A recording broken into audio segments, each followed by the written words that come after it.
Breaking scandal investigation, Feinstein and friends not laughing now. They have betrayed her. Feinstein is in the doghouse.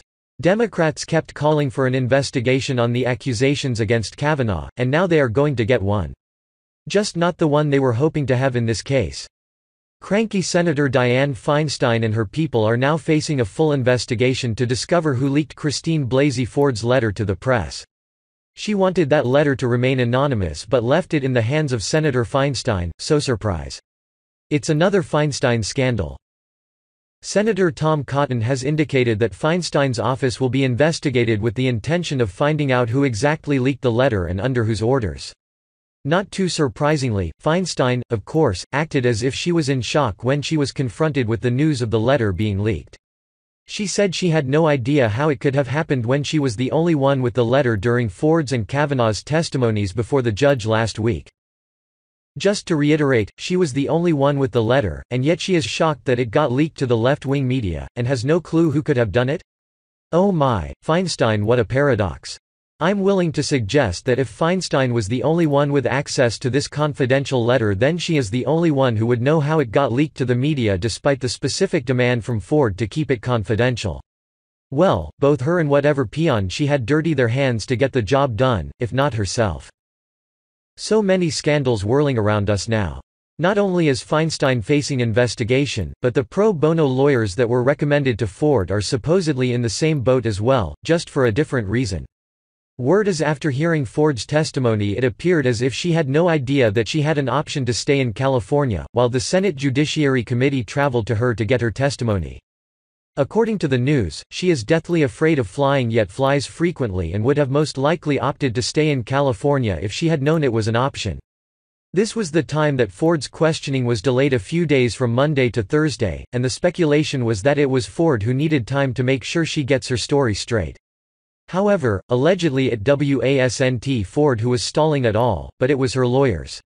Word is that they are really close with Democrats and got Ford to fly to D.C. to stall Kavanaugh's confirmation. Cotton, speaking about Ford, said, "As per Politico, they have betrayed her," Cotton said on CBS Face the Nation. "She has been victimized by Democrats on a search and destroy mission for Brett Kavanaugh." He also said Democrats would be at fault if women become less likely to report sexual assaults now because they did not keep Ford's request confidential, as she had asked.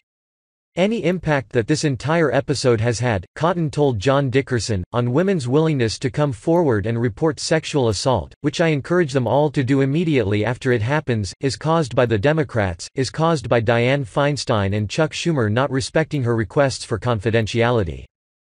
The FBI investigation into Ford's sexual assault allegation against Kavanaugh is unlikely to bring any new evidence to light, Cotton said, adding that the Judiciary Committee had already conducted interviews and/or received letters from people that Ford said attended the gathering at which the alleged assault occurred. "We already know what everyone at the party has said," he said, adding that the investigation will likely make a few senators more comfortable about voting to confirm Kavanaugh's nomination to the Supreme Court. Senator Cotton makes a good point. The people who were asked questions and who submitted written letters under risk of penalty are unlikely to magically have any other information. What else will people say that they haven't already said under risk of being in legal trouble for telling lies? The FBI's job is to investigate.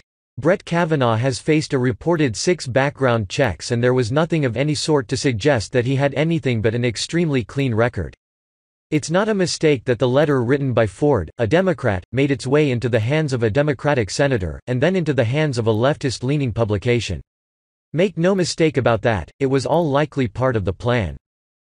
Democrats really have a special talent for chaos and madness.